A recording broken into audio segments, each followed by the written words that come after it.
I'm Gagne. I'm a writer and editor at Fast Company, and I co-host our Most Innovative Companies podcast.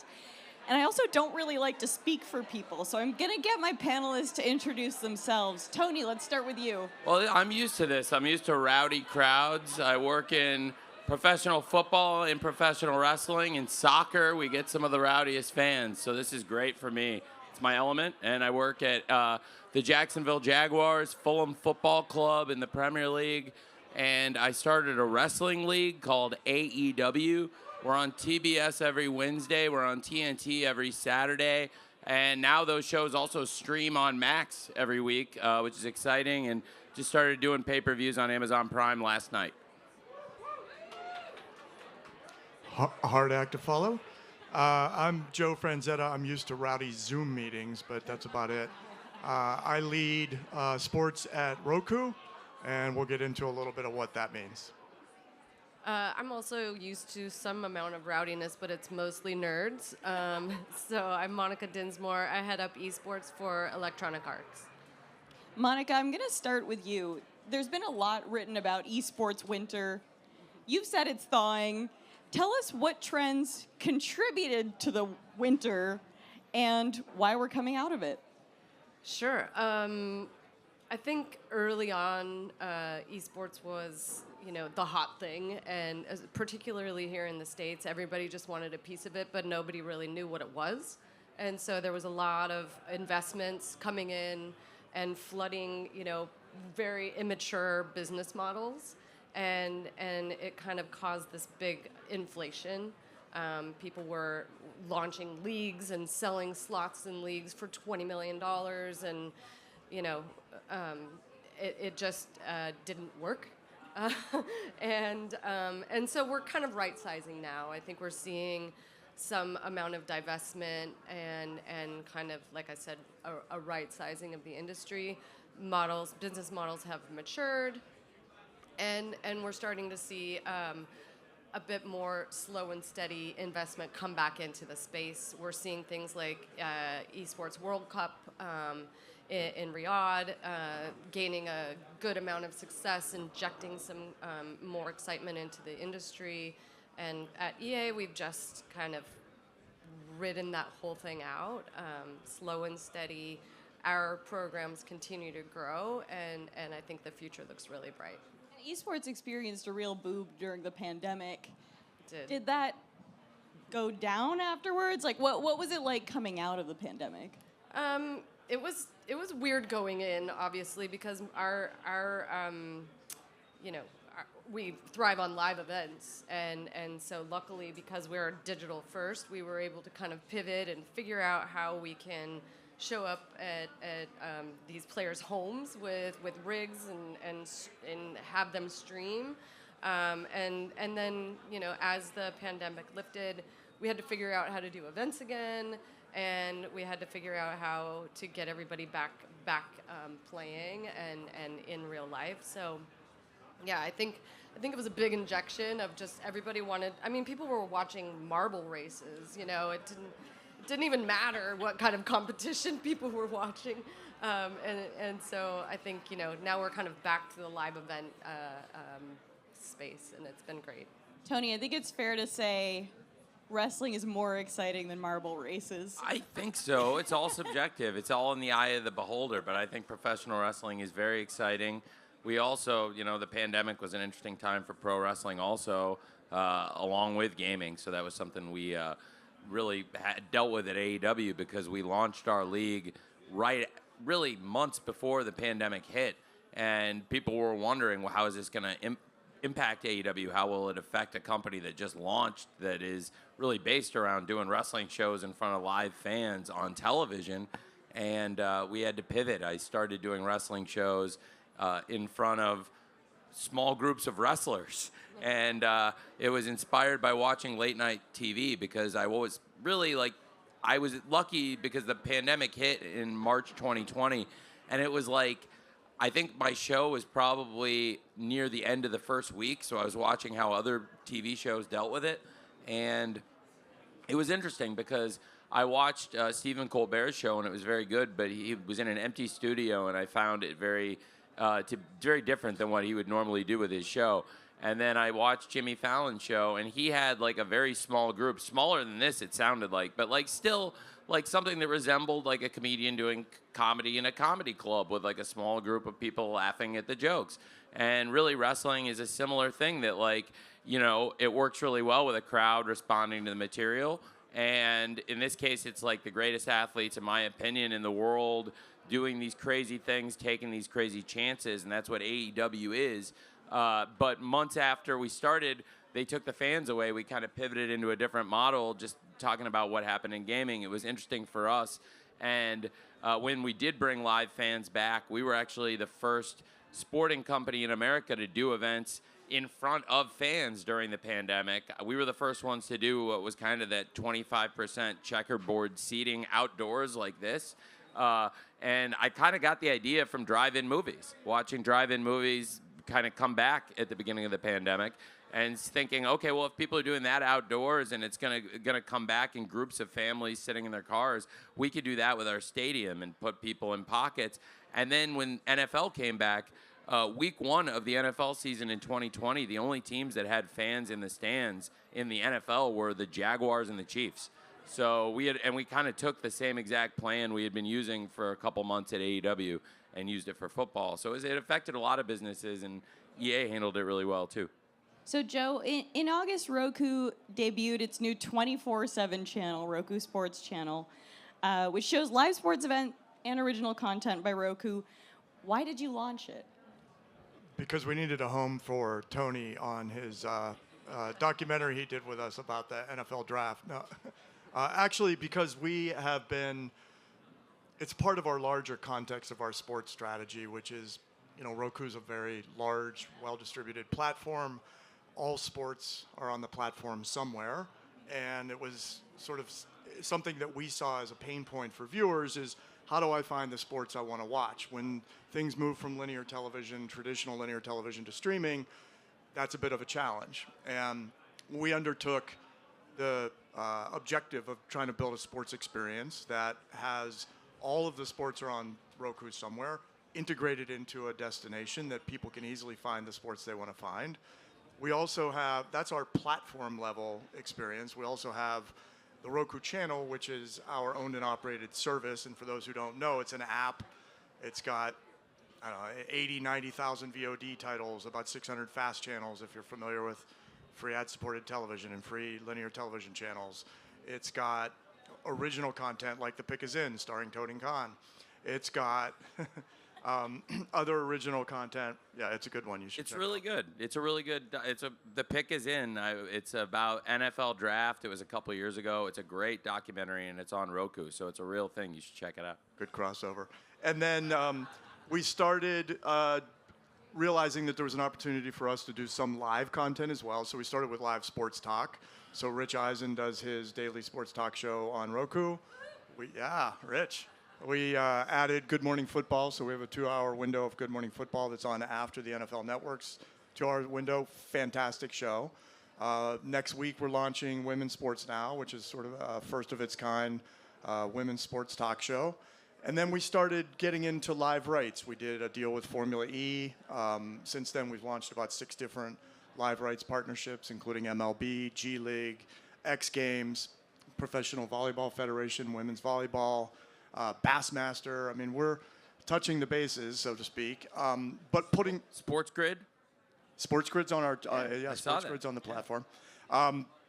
So we took all of that content and put it into its own 24/7 channel, which is then a part of that larger sports experience.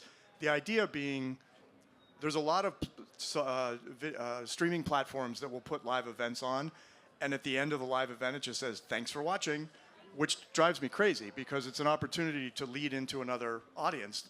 Traditional television does that well, and I always say the old cliche, don't throw the baby out with the bathwater. There are good things from traditional linear television, and we should try to replicate those where it makes sense. Tony, I want to talk about media rights. Congratulations on your pay-per-view event yesterday. Thank you. I really appreciate it, Yaz. It means a lot coming from you. Tell me what your media rights negotiations have been like. Well, really great. We've had really great media rights negotiations, and it's gone really well. And the last few months have been really big for AEW. Are there any wrestling fans here? Is any? Really? Oh, great. Okay, there are some wrestling fans here. Okay, so we started this league, and basically there was an event I was building towards as a business, not a pro wrestling event. We've done huge pro wrestling events, something that most people would never think of AEW. Most people have never heard of AEW yet. We're building brand awareness, but we actually set the world record for pro wrestling ticket sales. We went to Wembley Stadium and set the world record for the most tickets ever sold for any wrestling show. We sold 81,035 tickets, which is more than any wrestling event, frankly, any WrestleMania or any show ever by any wrestling company. We've done all these things in 5 years, and we're still growing and building brand awareness, which is a really exciting thing for us as a company. What's really, really interesting about media rights is, similar to what Monica was talking about, it's a changing landscape, and there can be great opportunities. And I think when we launched AEW wrestling media rights, the growth we had seen there, that was a reason I really wanted to get into the wrestling business, because I'm a huge wrestling fan, but I actually, in all these years, had never seen an opportunity to launch a business where it made sense. So we were building towards this media rights renewal. We just renewed with Warner Brothers Discovery, so for many years to come, we're very grateful. We'll be doing AEW every Wednesday on TBS and every Saturday on TNT, but the big change in the new media rights renewal is the shows are going to stream on Max. And we were talking about TV, linear TV, which has been absolutely fantastic for us. If you're a big wrestling fan, then you may know that for many years, TBS and TNT, these channels have been staples of cable, but also staples of professional wrestling. Channels that have a great history of wrestling long before we launched AEW, going back to when Yaz's family was in the pro wrestling business, which many of you may not know, but Yaz's family also from the pro wrestling business.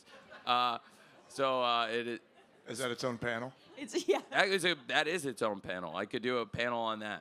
And I do think with our opportunity, we really hit we do a big show called AEW Grand Slam. So to use a pun, we hit a Grand Slam home run, in my opinion, on our media rights renewal. But also it required us to make a change, because we've been doing the shows on cable for years. And just a couple months ago, January 1, we started simulcasting. We started putting the shows also on Max every week, and it added value to the media rights. And it really was how we were able to get a better deal, a more lucrative deal in a changing media landscape. So that worked really, really well for us. But it's an interesting time. Obviously, I'm also working in football in England and in the NFL. Media rights doing very well for the NFL and the Premier League. And the Premier League really stands above, I think, all the other football leagues in Europe when it comes to international media rights. Now, Monica, Gen Z and Gen Alpha now dominate the gamer population. They're also, I'm guessing, the bulk of fans. It kind of depends. I mean, we have three titles right now at EA that have esports programs: Madden, EAFC, and Apex Legends, and it's kind of the gamut of players and fan base. But that Gen Z, Gen Alpha is the sweet spot for not only our league partners and the sports side of things. Gaming is just such a great way to reach that audience, but also on the brand side, so it is kind of where those folks already are. Gen Z, Gen Alpha are already playing games. Not necessarily watching esports, but yeah, it really depends on the game. How are these emerging viewers sort of reshaping the culture around esports? Have you sort of changed anything about the live events or your social strategy to reach them? How do you think about that? Yeah, I mean, I think that gaming is the social strategy for them. That's where they go to get, to meet friends and to exchange information and to be entertained. And so it's really just meeting them where they are and trying to build, exciting programs around what they're already doing. Now, Joe, you picked up something. I think you picked up the X Games streaming rights. I'm curious, how do you think about supporting a league like the X Games or supporting AEW once you get those rights? Yeah, it's a good question. So in AEW, I mean, one of the benefits of Roku being both a platform and a service is AEW on Max is on Roku. And so we can integrate that into our larger sports experience and provide it to fans just like anything else that happens to be on the platform. And some of those things like Max might be behind a paywall. Some of those things might be free in front of a paywall. And we try to mix that experience up as much as we can. And so with X Games, it fell into that category of there was an opportunity to get the streaming rights to provide it to fans for free. It's ad supported, so it's 100% free to viewers. And the way we approach it is, how do we build an experience that is an always-on experience? So the idea is we have this platform real estate, we have this sports experience that we've built, we call it Sports Zone, but we have individual zones within that. The NFL has a zone, the MLB has a zone, NBA has a zone. And these are always-on experiences that include the live content when it's live, but it also includes clips and highlights. It includes VOD content, documentaries, etc.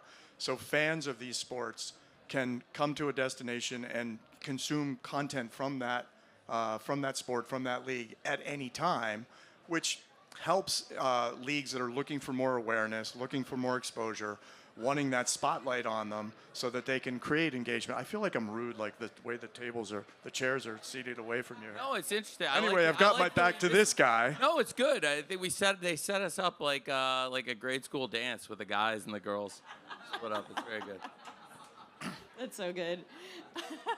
I was just going to add that we just started a pilot with Roku, actually, to get our esports content on Roku. So that's very exciting. I don't even think it's live yet, but we're piloting it. And yes, it's breaking news. So tune in to all of your favorite esports programming on Roku. Monica, how do you think about, how does your live business fit in with your sort of streaming or broadcasting strategy? The live events are the pinnacle. So we try and align our live events with big moments in the game ecosystem, and then those live events become like a celebration of that ecosystem. So, we try on a game like Apex, which is a global game, we try and bring that game to as many places around the world as we can. We just spent our championship in Sapporo, Japan, and it was the first time that we had ever been to Japan. We sold over 34,000 tickets, and it showed up alongside Winterfest, and it was a huge moment for Sapporo. It was a huge moment for Japanese fans. It was a huge moment for Apex Legends, right around their anniversary time. So we same with our sports games. We try and leverage what's big moments in the sport as well. So we play our championship on Madden alongside the Super Bowl in a big cultural gaming music celebration called Madden Bowl. So we were just there in New Orleans, and same with FC. We show up alongside Premier League and Premier League, Champions League, Champions League. We're trying to show up at that intersection of culture, gaming, sports. Tony, there's a strong track record of wrestling or of wrestlers going on to become movie stars or governors or whatever. How do you think about making ancillary content, to the AEW games? Would you ever make, more reality TV? How do you think about that? I think that's a great question. There's great opportunities. We do shoulder programming around AEW now. I think there's great opportunities in gaming. Got to talk more to Monica about that. But and great opportunities around now with our streaming platform to put a lot of great, like you said, reality programming, which we've done that. We've done a reality show on linear before. We had a reality show on TBS. But I also think now, and that's on Max in the library, but I think there's more opportunities, absolutely, like you said, around VR. The user experience, the viewing experience is constantly evolving, but I still think there's more changes to come, and wrestling is an opportunity, as well as the other sports I work in, professional football, in the NFL, and in the Premier League. that viewer experience is really evolving. So it's definitely something to look at. You know, I go back to when I was a kid. I really was able to stay up on pro wrestling by hooking up 2 VCRs to each other with cables and dubbing tapes, and that's how I kept up with the wrestling industry for many, many years. And we're certainly well past that now. So I do think the customer experience is constantly evolving, but outside of shoulder programming, gaming, and other ways to get fans in touch with the shows we're doing, I do think virtual reality and a way to put the fans in the seat like they were in the Crypto.com arena in Los Angeles last night in a front row seat without actually physically being there. I do think that's going to be more and more possible. Doing something with Cosm? I hope so. Tony, I'll stick with you. I'm curious, as sort of you get more Gen Z and Gen Alpha fans coming up, both in wrestling and also, in the NFL and in Premier League, how do you think about reaching them? Do you work with them to develop a social media presence? How do you sort of reach those audiences and get them involved? It's a really great question. That's where having a streaming platform involved is going to be really great for us in reaching a younger audience. But absolutely, it's a great question. Social media platforms and now starting to use influencers. Having the show last night in Los Angeles, we were able to have so many people from outside of wrestling who came in that have a big influence. My friend Jack Whitehall, who's one of the biggest comedy stars in the world, was at the show, and he was blown away because he said, so much of comedy is here. He was like, all the comedians were here tonight, and we all had a great time. It was really cool.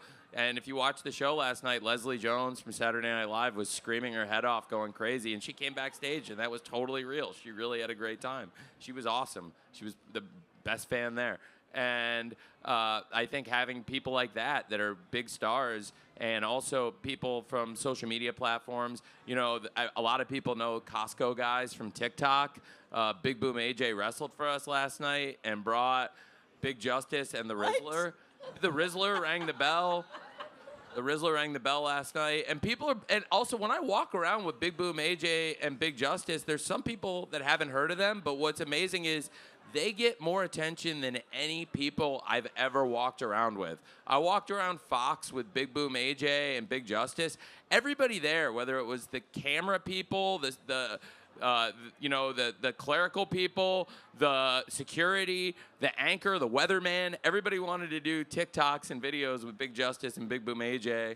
And whenever they go out with them and the Rizzler, people pay attention. So to your point, there are people from outside of wrestling that can come in and help, but then it's funny, there's all these people, whether it's you, Yaz, or Big Boom AJ, that have connections to wrestling that you wouldn't even think. 20 years before he became a social media influencer, literally 22 years ago, Big Boom AJ went to wrestling school in Louisville. What? And Big Boom AJ was a wrestler before he became one of the biggest social media influencers and a Costco guy with his kid. So he's a great guy too, and he's helped bring some new fans in for us too. Sorry, I'm falling apart because I'm obsessed with the Rizzler. Rizzler's the man. He's a great kid. On this panel. He was dressed as Orange Cassidy last night. He's a sweet kid. Monica, how do you think about sort of working with gamers, or at least to kind of develop their presence and reach new audiences online? Yeah, well, just to kind of follow on the creator storyline, that's pretty much our pros are some of the biggest creators in the game, and so building that ecosystem around them and allowing them to stream and develop their presence on the biggest stage in the world as far as their game is concerned is really big for us. We also really lean into creators at our events, so we have co-streaming. We actually set up co-streaming on site at these events so that some of our biggest creators can cast basically in the arena to their fans. So yeah, we lean in really heavily to the creator economy, and streaming is pretty much our language. So yeah. Joe, you talked about, having both live events and also sort of analysis or the other shows you mentioned. How do you think about that mix, and what are viewers kind of responding to for the most part? It's a great question. It's an always evolving question. On a first note, I don't have anybody with the word big in front of their name at work, so it's got to be fun. So the mix is always evolving because we're looking at different sports for different audiences. We're looking at live sports talk in the mornings, fishing on weekend mornings, live sports when obviously when they're live. I think Roku has over 90 million monthly active accounts, which are effectively homes for us. So our audience is pretty much the streaming audience. I think we're in over half of all broadband homes now. So we look at it from the perspective of what do we think is going to work for our audience or some segment of our audience. When we're looking at rights acquisitions directly, what is going to fit our ad-supported business model? And then finally, sort of interactivity. I mean, we have an ad-supported business model just on our content because the Roku channel is free. There are subscription services, obviously, on the platform. And then it's an interactive platform, so we're constantly trying to think of like, okay, what's the next thing that we're going to do that goes beyond just sort of taking linear television and putting it on a streaming platform. So sports betting, merchandise sales, food delivery, so I think I covered them. Merchandise sales are a big one, I think, and I think ticket sales, all of those things I think add to the experience, but also personalization, and that's the really big differentiator for streaming platforms over traditional linear. Is we can make things personalized. Somebody favorites a team, we can deliver them clips and highlights of that team. We can surface events that team is about to play in, or individual information about players that they want to do. Start layering in fantasy stats. So if I have a fantasy football team and I turn on my Roku device, wouldn't it be nice to just see sort of highlights from my fantasy players from that week? So there's a lot of things along those metrics that all sort of play into our decision making, but it's a very broad audience that we're trying to address. So there's no one specific thing. My last question, I'll go down the line because it's a question for each of you, is what's coming next? What are you most excited for coming up? What should our audience be looking out for? I think, we talked about the thawing of esports winter, and I'm super excited for all of our new programs that are coming out for when the games launch. We launch right alongside of them, and we've seen just some really amazing momentum coming out of these last couple of years, and so just really more of that, more traveling, more live events, more amazing streams. I'm just really excited to keep doing more. Joe, what about you? So we've got a lot. We work with a lot of leagues, building out experiences for those leagues. We're leaning this year. We're leaning hard into women's sports. We've got a couple of leagues that haven't been announced yet that we'll be announcing very soon. They're going to have their own dedicated destinations. We've got the women's sports talk show starting next week that I mentioned. We just launched Professional Volleyball Federation, Women's Professional Volleyball. So I think there's a lot of opportunity there, and we're trying to lean very hard into that, and so I'm pretty excited about that. Tony, you're a promoter, so take it away. Well, it's great being here in the great state of Texas. And did anybody see the Iron Claw movie? Iron Claw, it's a great movie. It's a great movie. It's an amazing story. That's another great family of wrestling promoters, along with Yaz's and my own. One of the greatest families in wrestling is the Von Erich family, and the real guy, the real Kevin Von Erich, who was played by Zac Efron in the movie. I work with Kevin. He is from around these parts. He's from Texas. He's the greatest wrestling star from Dallas. His family promoted wrestling around Texas for a long time. We're going to be doing a show at Globe Life Field where the Texas Rangers play here in Texas. It'll be around Arlington, Texas, July 12th, and it's going to be a great show. It'll be streaming on Max, available on Roku.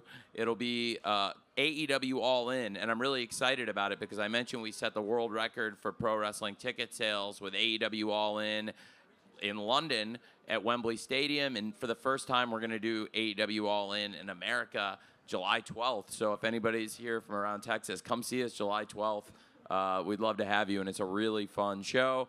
And if you can't make it, you should check it out on pay-per-view. Now our shows are also on Amazon, and you can even buy Max in Amazon now, which is pretty cool. And I'm very excited for, like I said, we're going to be streaming AEW, simulcasting, but it's also great to continue with linear. You know, it was interesting talking about lead-ins. I thought Joe made a great point. Lead-ins still really valuable. We've had some really great lead-ins, whether it was from NBA playoff games or college football playoff games, great sports that they've had on TBS and TNT. Those can always be a great opportunity to make new fans, too. So there's still a great platform there with linear TV. All right, well, thank you all so much. This was great. Thank you. Thank you.